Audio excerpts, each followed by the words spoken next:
वो लोग बहुत खुशकिस्मत थे। वो लोग बहुत खुशकिस्मत थे जो इश्क को काम समझते थे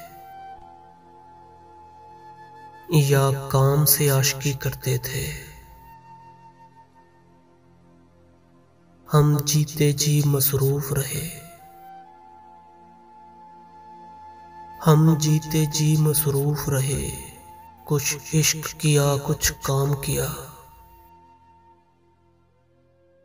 काम इश्क के आड़े आता रहा और इश्क से काम उलझता रहा। फिर आखिर तंग आकर हमने दोनों को अधूरा छोड़ दिया।